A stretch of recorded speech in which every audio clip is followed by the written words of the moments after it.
Sur le plateau de chez Jordan, ce mercredi 1er février 2023, le magicien Sylvain Mirouf s'est confié sur sa relation tumultueuse avec son ex-femme, sur la perte de la garde de sa fille et sur le procès qui lui a coûté plus de 100 000 €. Sylvain Mirouf, le magicien, qui a connu son heure de gloire du milieu des années 90 au début des années 2000, avait soudainement quitté la scène avant de faire son retour fin 2020. Les raisons ? En partie par amour pour sa fille. Quand j'ai eu ce petit bout de chou, ça m'a posé un cas de conscience.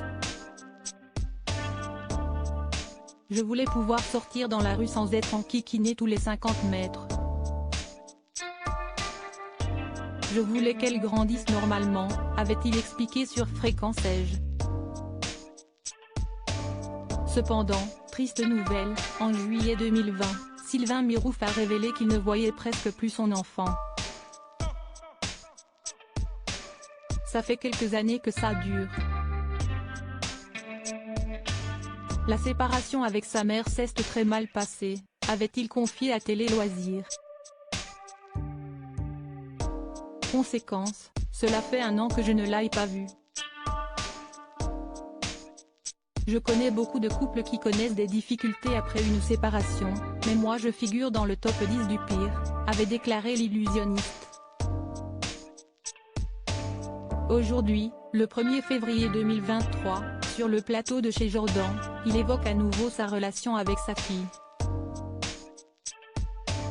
Je n'ai pas vu ma fille depuis 3 ans au micro de chez Jordan, Sylvain Mirouf se remémore tout d'abord un sombre souvenir, mon espérance de vie a raccourci, suite à un empoisonnement. J'ai vécu une aventure très romanesque. Sans donner plus de détails, il explique cependant qu'il s'agit de son ex-femme qui l'aurait empoisonné. Il ajoute: je ne veux plus parler d'elle, votre dernière émission m'a coûté plus de 100 000 € de procès. Le harcèlement ça va loin, a-t-il précisé. Le magicien ajoute: je n'ai pas vu ma fille depuis 3 ans. J'ai passé ma vie à la protection de l'enfance. Ça s'appelle de l'aliénation parentale. Je n'ai aucune nouvelle, je ne peux même pas lui parler. Quand une mère fait du chantage au suicide, on ne peut rien faire. Elle lui dit: si tu vois ton père, je me suicide, explique-t-il un sourire triste aux lèvres.